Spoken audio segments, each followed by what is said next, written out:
everything that we're going to talk about today can be applied to your business. It can also be applied to your personal life. And for that reason, I want to share with you a personal story because something happened to me last year and I was forced to really practice what I preach and put it into a context that would help me deal with a difficult situation. So in August of 2009, my Aunt Linda calls. And she tells me she's been talking to a genetic counselor about the cancer that's on every single branch of our family tree.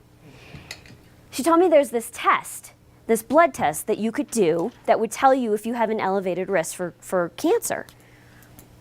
So I said, okay, I hung up the phone with her. I called my doctor and made an appointment for the very next day to take this test.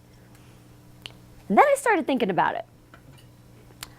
Okay, I'm worried about cancer. I'm worried about, can I handle this result? I'm worried about surgeries. I'm worried about my business, insurance, money, my family. And I got myself all worked up and I just canceled the test. And it took me 5 months to just try to prepare myself mentally to see if I could even to deal with taking it. So when the phone rang on December 30th and I could see my doctor's number on caller ID, I was expecting the call. But I couldn't even pick up the phone. I just stared at it. I let it ring. I let it ring. I let it ring. Because I just didn't know if I could handle the truth. Maybe it was just better not to know. Maybe clarity like this was not going to be a good thing. And I picked it up, and it turns out it was positive. And in this case, that was not a good thing. So it turns out my risk of ovarian cancer was over 50%. And the likelihood that I would get breast cancer in my lifetime was 87%. Anybody headed to DIA after this meeting?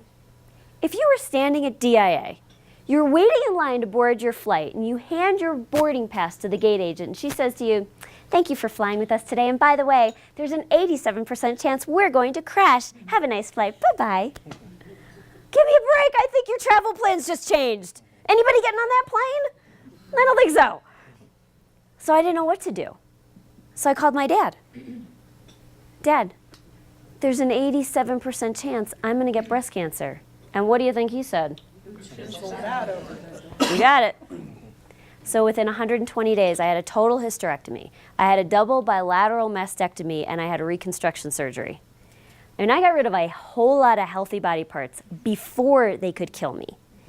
And I tell you this because you have survived a downturn like we have not seen in quite a while. Cancer survivors fight with everything they can to beat a disease, much like you have fought with everything you can to get business in this market. There's a new term I want to introduce you to. It's called previving. Previvors, see, I didn't have cancer. I had the opportunity to avoid it. Previvors are clear about their risk, and they do everything they can to reduce it. And you need to be previvors in your business, not just for today in this marketplace, but to prepare you in advance for anything that the marketplace is going to throw at you in the future. So, I didn't let this gene mutation of mine define me. I did let it outline me, though.